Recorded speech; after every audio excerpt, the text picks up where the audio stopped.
Hey, how's it going everybody? Welcome to Freebeat, where I post new music-related content every single day, so if that sounds good to you, hit that subscribe button, ring that notification bell, let's get started. Now at the start of this year, 2020, this channel had barely over 100 subscribers. Fast forward actually less than a year, it's still 2020, and we're over 2,200 and on track to hit 3,000 subscribers by early January of next year. It's been an awesome journey and I've learned a lot, and that's where this video comes in. I wanted to reach out to anybody who is trying to start their own music-related YouTube channel and share kind of the things that I've learned this year, maybe some do's and don'ts. I don't know what you want to call this. I don't want to be like top 5, because that stuff is also cheesy. But yeah, do's and don'ts, tips, advice. If you want to start your own music-related YouTube channel, I guess just watch this video. And by the way, this video is just going to be me talking, so if you don't want to look at my hands, you can click away from this tab or pull up a different app on your phone or wherever you're watching this. You can just listen to this video. So the big one that I see a lot of people saying is that, well, I want to start a YouTube channel, music-based or not, but it's too late, I think. And that is just not true. It is not too late. Yeah, YouTube's 15 years old, but YouTube has said this is just the beginning. There's a lot left in the tank as far as YouTube is concerned. They're not even, at the halfway point yet. So if you want to make a YouTube channel, music related or not, go for it. The only thing standing in the way is you, really. So go for it, start it. It is nowhere near too late.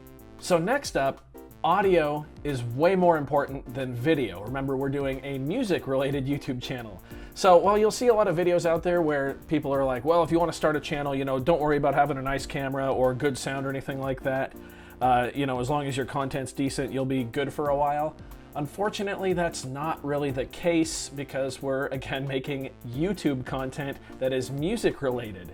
So you do need to have decent audio. Video is really not that important when you're starting, honestly. I'm still pretty bad at video. I've got 2 lights and the camera pointed at my hands on the desk. Do not use me for video example, but audio-wise, you definitely need to have something that's halfway quality.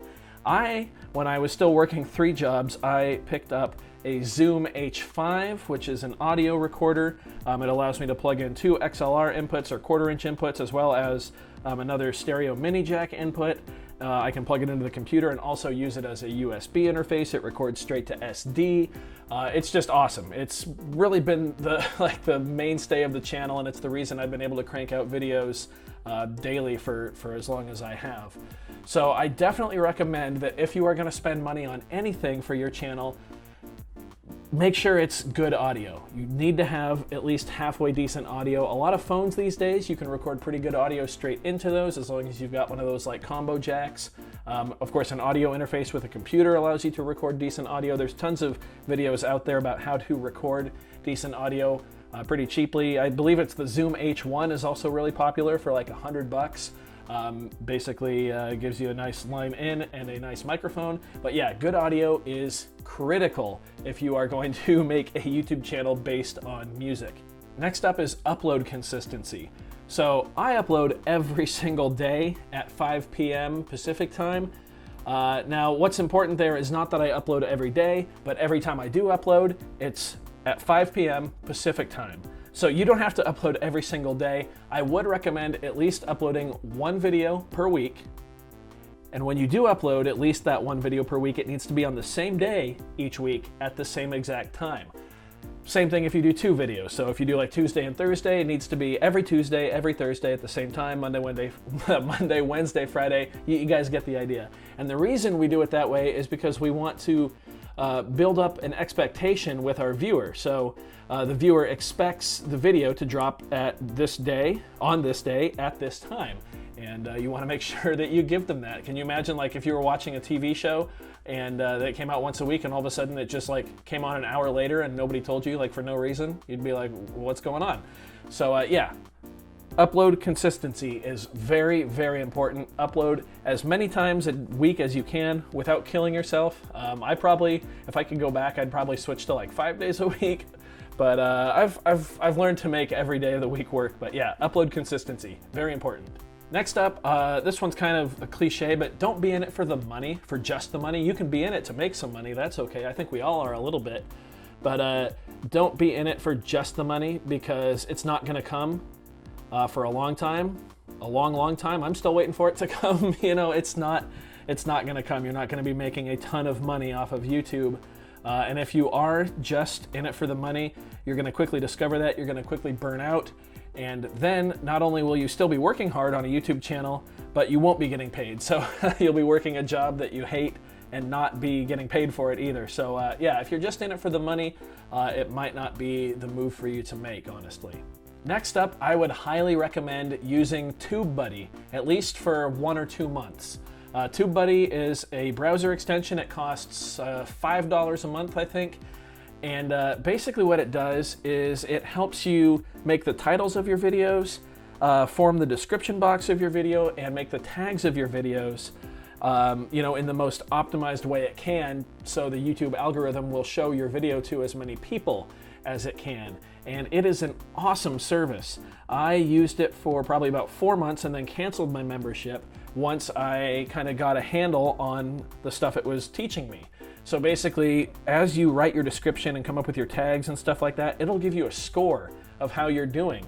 And as you change your tags and your description, you know, as you're uploading your video, the score will go up or down. So you can really optimize everything and get the best possible tags and description and title. This is not a sponsored video either, by the way. I just enjoy TubeBuddy that much. At least do it for 1 month and just really learn and take in what it is teaching you. Again, $5 a month. Just do it for 1 month and really learn what it's teaching you, because that's like learning how to tag your videos and stuff is like one of the most key and critical elements to being a good YouTuber. I'm still getting better at it, but TubeBuddy is definitely a great way to start, and it's just $5 a month. And like I said, just pay attention to it for 1 month and then cancel your membership. It'll be money well spent, trust me. And again, not sponsored in any way. It's actually a great service. Next up, respond to every single comment that you get. This one boggles my mind, because I've seen YouTubers with, you know, several thousand subscribers that don't respond to every comment. And that's just shooting yourself in the foot if you want your channel to grow.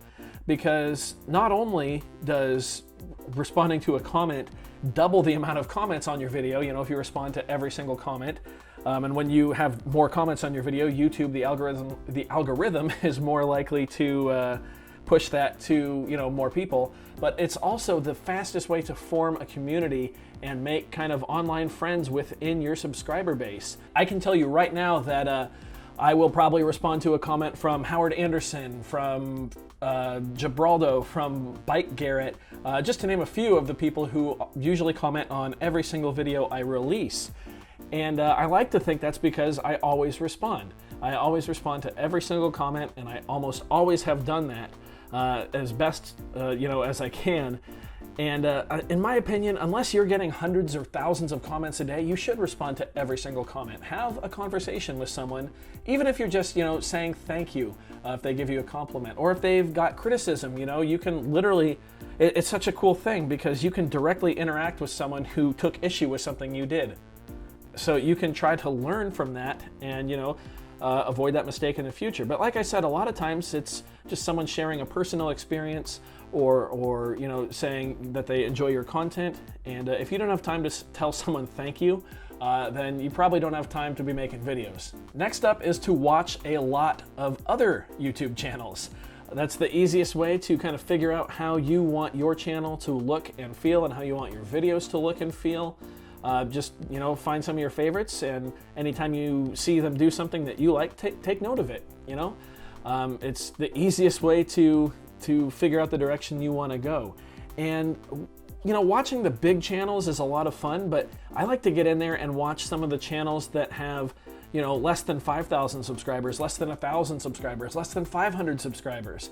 You can actually search for a topic and then sort by upload date, and you can see people that have just uploaded a video like 10 minutes ago. Sometimes they'll have no subscribers. And go ahead, watch their video, leave a comment on it. You know, that's just good karma right there. Subscribe if you like their channel. But you can see people from all different sorts of walks of life and parts of the world, how they are styling their videos, how things are happening, and there's just so much you can learn from others on YouTube.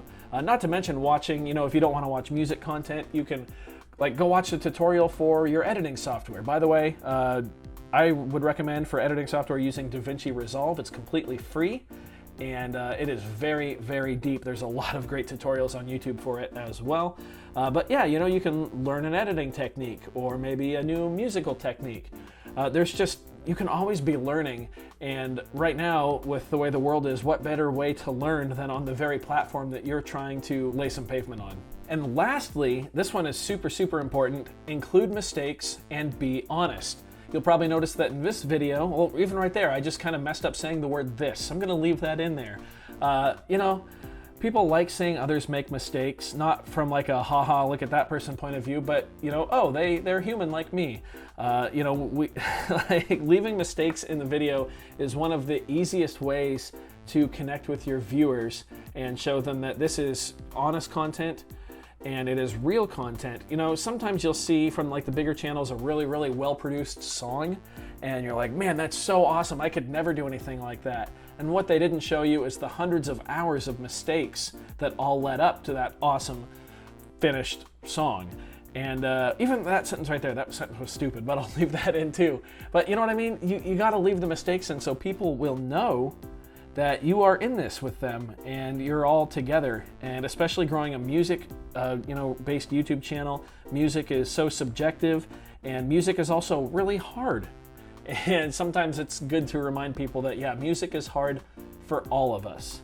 And then, you know, just be honest. So you can apply that in a trillion different ways, but just be honest, be yourself. Don't lie. That one's pretty obvious, but I figured I'd leave it in there. Also, a little bit of a bonus tip, check for common sense edits. By that I mean, like, if you've got long pauses in your video, be sure to remove those, or if you're like coughing or, you know, clearing your throat, anything like that, remove those as well. Kind of put yourself in your viewer's shoes and just pretend that you're watching your video as a normal viewer. You'd be surprised. I always find stuff that I want to take out when I watch what I think is the final product. I always find stuff I want to take out. So yeah, that's a pretty simple one as well. All right, well, there we go. That's not everything I've learned in the past 11 months of uploading daily here on the channel. Well, uploading daily's only been about 8 months, I think, but yeah, that's a lot of what I've learned just in terms of running this YouTube channel over the course of 2020 and taking it from 100 subscribers to over 2,200. So I hope you guys enjoyed this one. If there were any questions or any pieces of advice, that's a loud vehicle outside. If there's any advice or any questions that you guys have for me, go ahead and leave it down below. If you have any questions, anything, just I'm all ears. Let's chat in the comment section. So thank you guys so much for being here. If you enjoyed the video, go ahead and leave a like on it. If not, you can leave a dislike. That's okay too. Doesn't hurt my feelings. Just makes me try that much harder next time. Either way, be sure to hit that subscribe button, ring that notification bell. Thanks for watching, everybody. We'll see you next time. Bye.